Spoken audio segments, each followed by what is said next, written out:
হাদিসের মধ্যে এসেছে এক সময় আসবে ইসলাম প্রতিটি কাঁচা পাতা করে ঢুকবে, আল্লাহর বার্তা প্রতিটি কাঁচা পাতা করে ঢুকবে। আজ ঢুকছে। আর যে কোনো রাজনৈতিক নেতার ভাষণ শুনেন, সেখানে ইসলামেরই কথা শুনবেন, আর কিছু শুনবেন না। যে কোনো নিউজ চ্যানেল আপনি ওপেন করেন, শুধু ইসলামের কথা আপনি শুনবেন। সোশ্যাল মিডিয়া আপনি ওপেন করেন, শুধু ইসলামের কথা আপনি শুনবেন। ইচ্ছাকৃত অনিচ্ছাকৃত, পজিটিভ নিয়োগ নেগেটিভ নিয়োগ, ইসলামের কথা সমগ্র কাঁচাপাতা ঘুরে আজ ঢুকছে। এবং এটা আল্লাহর প্ল্যান। যখনই মানুষের ভেতর, মানুষের মনে একটা প্রশ্ন আসবে যে ইসলাম নিয়ে এত আলোচনা কি হয়, তখনই তো মানুষ ইসলামকে জানার চেষ্টা করবে, বুঝার চেষ্টা করবে, ইসলামকে দেখার চেষ্টা করবে। কিন্তু আফসোস লাগে, ইসলামের যে বাস্তবায়ন, যে প্র্যাকটিক্যাল রূপ, যেটা আমাদের দেখানোর কথা ছিল, আমরা দেখাতে পারছি না। ইসলাম সবার জন্য,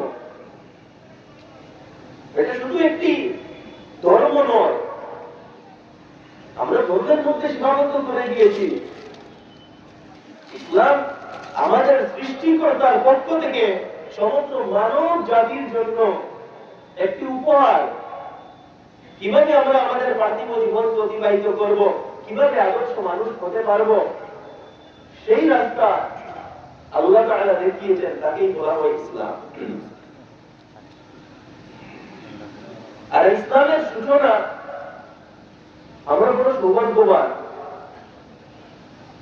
আমরা যে দেশে বসবাস করি, এই দেশ থেকে ইসলামের সূচনা হয়।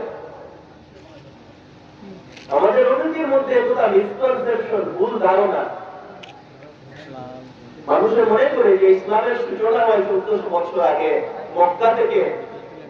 মানুষের মিসকনসেপশন, ইসলামের সূচনা হয় হযরত আদম আলাইহিস সালাম থেকে, যিনি সর্বপ্রথম সৃষ্টি, আল্লাহর সর্বপ্রথম মানুষ সৃষ্টি,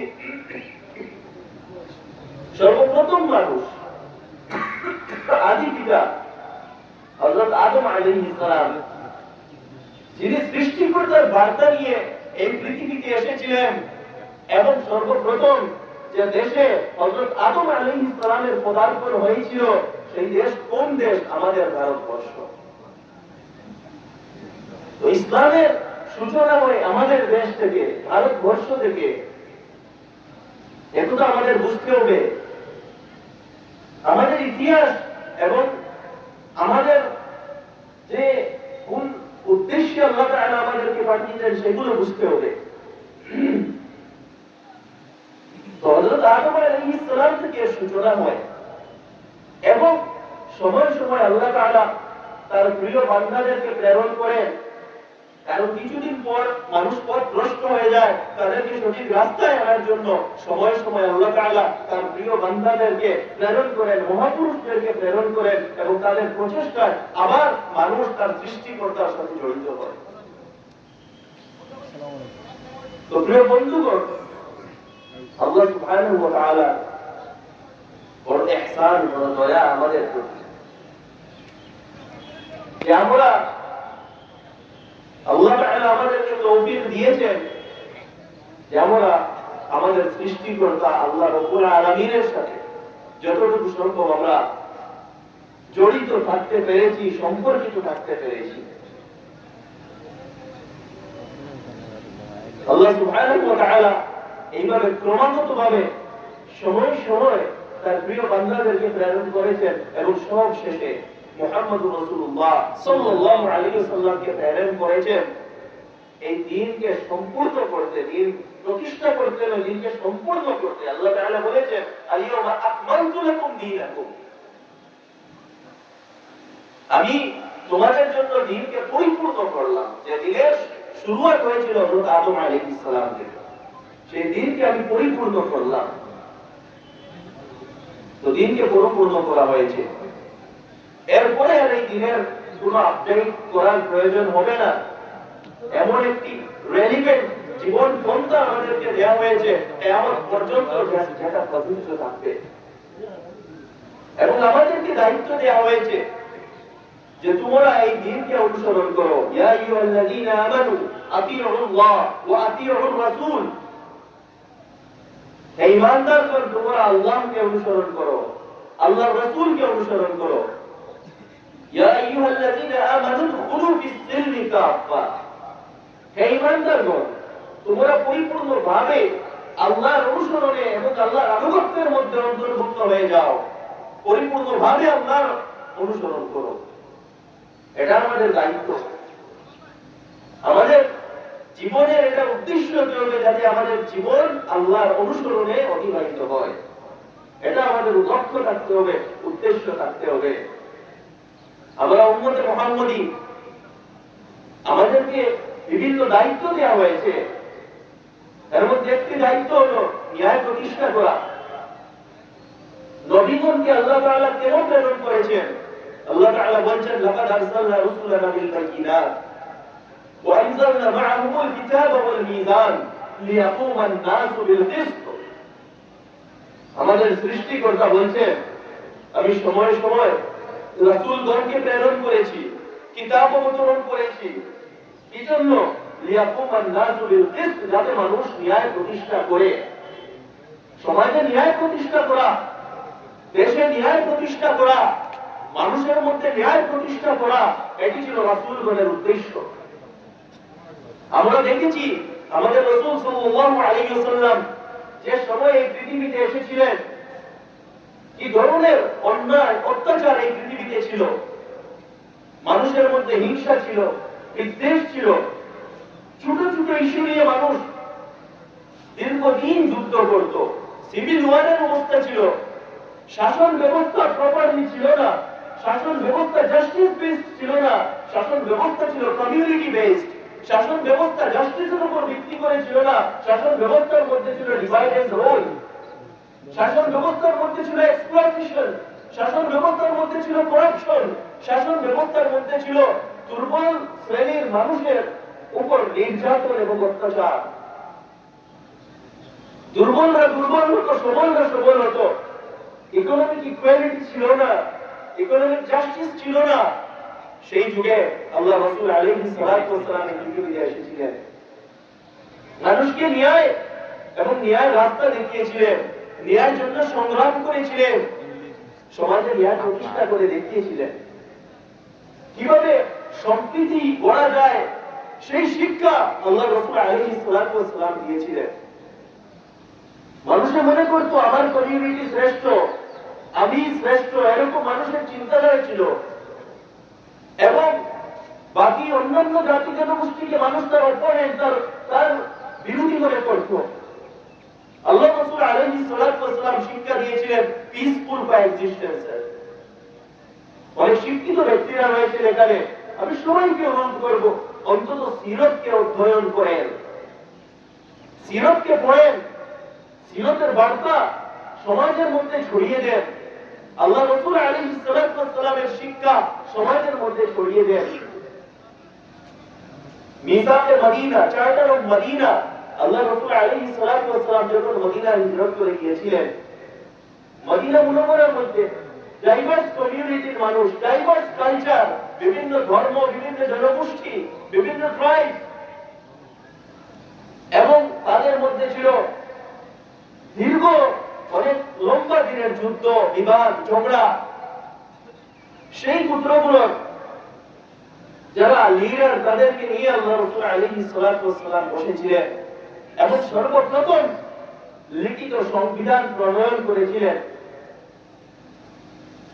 যে সংবিধানকে বলা হয় চার্টার অফ মদিনা, মিসাকে মদিনা, মদিনা সনদ, যার মধ্যে 52টা ধারা ছিল।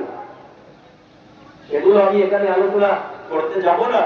এর মধ্যে সবচেয়ে গুরুত্বপূর্ণ যে ধারা ছিল সেটা ছিল পিসফুল কোএক্সিস্টেন্স। সবাইকে শান্তিপূর্ণভাবে থাকতে হবে।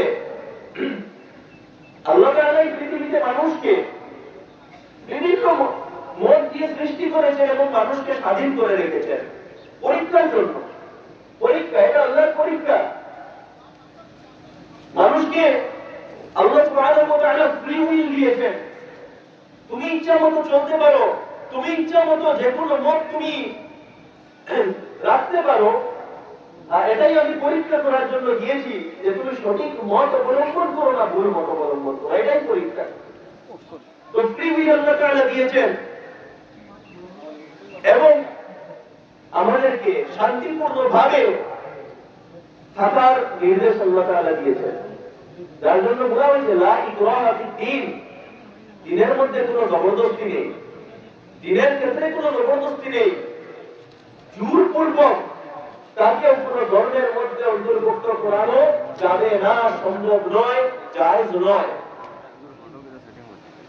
এটা আল্লাহ রাসূল আলাইহিস সালাতু ওয়াস সালামের শিক্ষা এবং এটার নাম ইসলাম। তো আমরা দেখি আল্লাহ রাসূল আলাইহিস সালাতু ওয়াস সালাম যে রাষ্ট্র গঠন করেছিলেন, আমি প্রায় সময় বলি আল্লাহ রাসূল আলাইহিস সালাতু একটি রাষ্ট্র ব্যবস্থা ছিল, যে রাষ্ট্র ব্যবস্থার শাসকরা মনে করত শুধু একটি গোষ্ঠী সুপিরিয়র এবং বাকি যারা গোষ্ঠী তাদেরকে কষ্ট দাও, তাদেরকে বিতাড়ন করো, তাদেরকে এত কষ্ট দাও যাতে দেশ ছেড়ে চলে যায়। এক শাসক গোষ্ঠীর এই চিন্তাধারা ছিল। তারা বলতো মজদুরদের উপর অত্যাচার করো, দুর্বল শ্রেণীর মানুষদের অত্যাচার করো। এক শাসক গোষ্ঠীর এই চিন্তাধারা ছিল। আল্লাহ রাসূল আলাইহিস সালাতু ওয়াস সালাম যখন চেষ্টা করলেন, মেহনত করলেন, এই সিস্টেমকে আল্লাহ রাসূল আলাইহিস সালাতু ওয়াস সালাম চেঞ্জ করলেন। চেঞ্জ করার পর উচিত ছিল যে যারা কষ্ট দিয়েছে তাদের প্রতিশোধ নেওয়া হোক। আল্লাহ রাসূল আলাইহিস সালাতু ওয়াস সালাম তখন কি আদর্শ দেখালেন? আল্লাহ রাসূল আলাইহিস সালাতু ওয়াস সালাম দেখালেন যখনই মক্কায় প্রবেশ করলেন এবং সবাই থরথর কাঁপছে, আল্লাহ রাসূল আলাইহিস সালাতু ওয়াস সালাম সাধারণ ক্ষমার ঘোষণা করলেন, লা তাসরিবা আলাইকুমুল ইয়াউম। এটার নাম হলো ইসলাম। এই দুই ধরনের শাসন ব্যবস্থা, একটি শাসন ব্যবস্থা যেখানে শুধু নিজের সুপিরিয়রিটি, নিজের অহংকার এবং অন্যদেরকে কিভাবে অবহেলিত, লাঞ্ছিত করতে হয় এক ধরনের মানসিকতা, এবং অন্যদিকে ইসলামী শাসন ব্যবস্থা যেখানে সমতা, যেখানে ইকুয়ালিটি, যেখানে সংখ্যালঘুর অধিকার, যেখানে সংখ্যাগুরুর অধিকার, যেখানে সর্বস্তরীয় মানুষের অধিকারকে এনশিওর করা হয়। এটা হলো ইসলামী শাসন ব্যবস্থা। যার জন্য আমরা দেখি, ইতিহাস উঠিয়ে দেখেন, খুলাফায়ে রাশিদিনের যুগে যখন রোমান এম্পায়ার, পার্সিয়ান এম্পায়ার এগুলো বিজয় করা হলো, তখন তাদের সঙ্গে কি ব্যবহার করা হয়েছিল? সবাইকে ক্ষমা করা হয়েছিল। পার্সিয়ান এম্পায়ারকে যখন বিজয় করা হলো, পার্সিয়ান এম্পায়ার এর মধ্যে এত বেশি নির্যাতন চলছিল শাসক গোষ্ঠীর পক্ষ থেকে, যখনই হযরত রবীঈ ইবনে আমির রাদিয়াল্লাহু তাআলা আনহু তিনি মুসলমানদের আর্মির কমান্ডার ইন চিফ ছিলেন, যাওয়ার পরে যে বক্তব্য দিয়েছিলেন, নাহনু ইবাদুল্লাহ নুখরিজু মান শা'a মিন ইবাদাতিল ইবাদ ইলা ইবাদাতিল্লাহ ওয়াহদা ওয়া মিন জাওরিল আদিয়ান ইলা আদলিল ইসলাম। আমরা এখানে লড়াই করার জন্য আসি নাই, আমরা আল্লাহর সাধারণ বান্দা, সাধারণ মানুষ। আমরা এসেছি মানুষকে মানুষের গোলামি থেকে বের করে সৃষ্টিকর্তার গোলামির মধ্যে অন্তর্ভুক্ত করার জন্য। এটা ছিল তার বাস্তব। আর মানুষ যখন সৃষ্টিকর্তাকে ভুলে যায় তখনই মানুষের গোলামের মধ্যে চলে আসে। যখন সৃষ্টিকর্তাকে মানুষ চিনতে পারে না, তখন মানুষ পাথরের সামনে মাথা নত করে, বৃক্ষের সাথে মাথা নত করে, পশুর সামনে মাথা নত করে, সূর্যের সামনে মাথা নত করে, সে ভুলে যায় যে সৃষ্টিকর্তা তাকে আশরাফুল মাখলুকাত, শ্রেষ্ঠ সৃষ্টি হিসাবে সৃষ্টি করেছেন।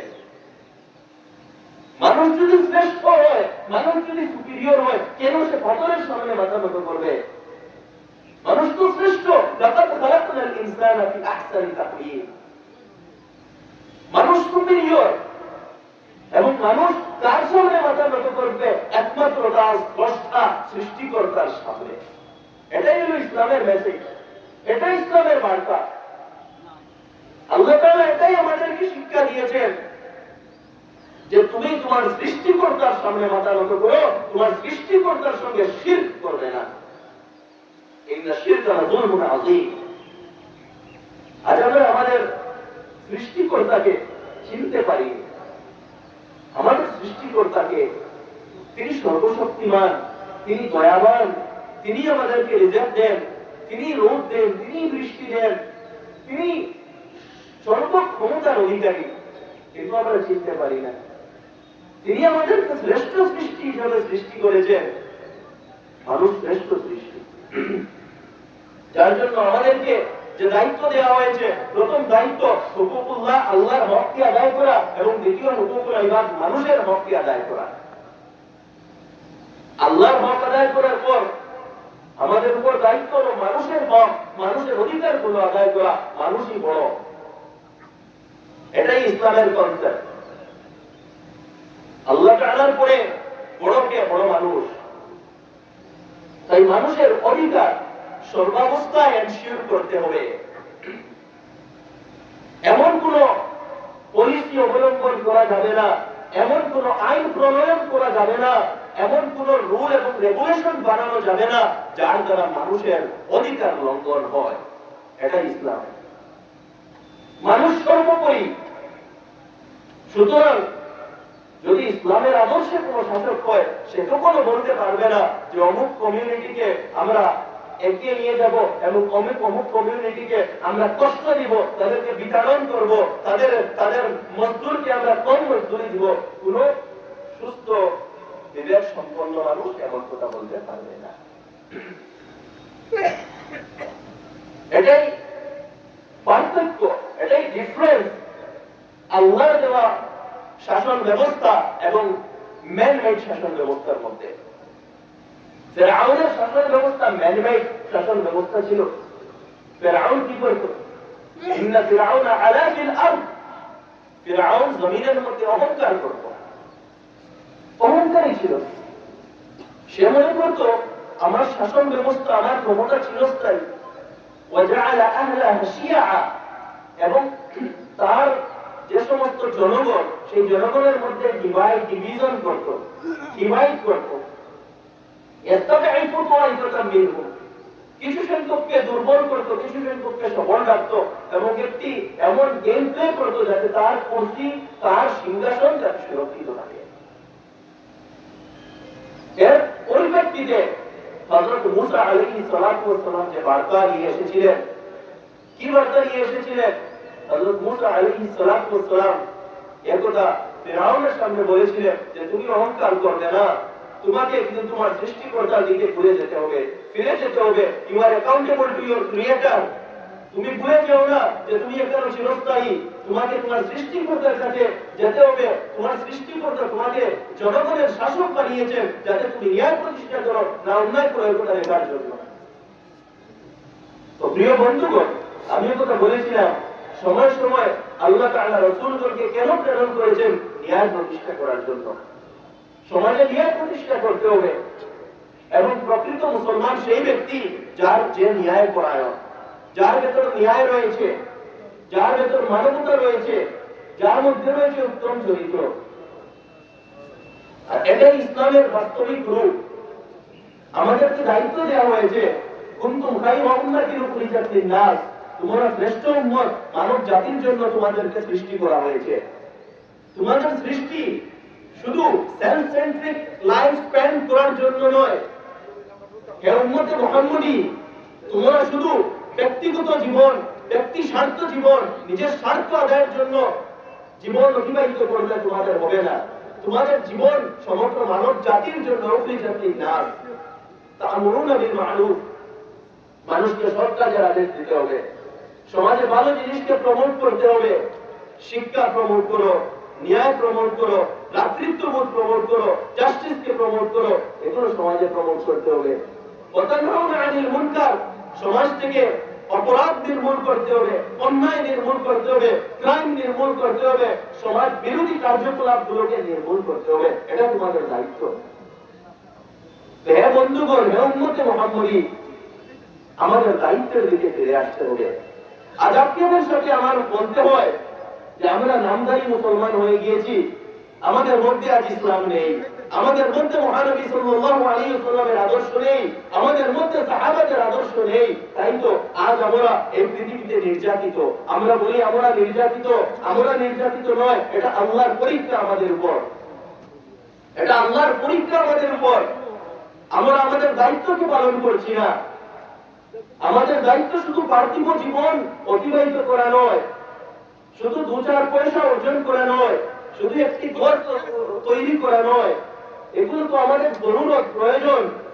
আমাদের দায়িত্ব অন্য কিছু, আমাদের দায়িত্ব আল্লাহর বার্তা, রাসূলুল্লাহ সাল্লাল্লাহু আলাইহি ওয়াসাল্লামের বার্তা মানুষের কাছে পৌঁছে দেয়া।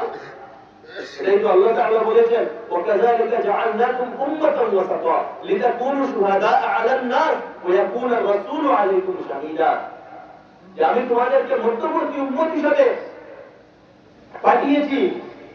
মধ্যবর্তী উম্মত, একদিকে মুহাম্মদ রাসূলুল্লাহ সাল্লাল্লাহু আলাইহি ওয়াসাল্লাম, অন্যদিকে সেই জাতি জনগোষ্ঠী যাদের কাছে দ্বীনের বার্তা এখনো পৌঁছায়নি।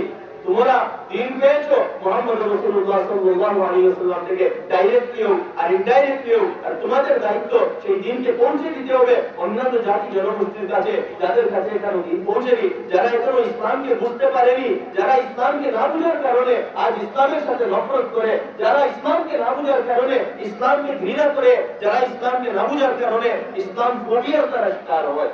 তার দায়ী আমরা, কারণ আমরা ইসলামকে অন্যের সামনে পেশ করতে পারিনি, আমরা ইসলামকে বাস্তবায়ন করতে পারিনি, আমরা ইসলামকে আমাদের প্র্যাকটিক্যালি দেখাতে পারিনি। এর দায়ী আমরা।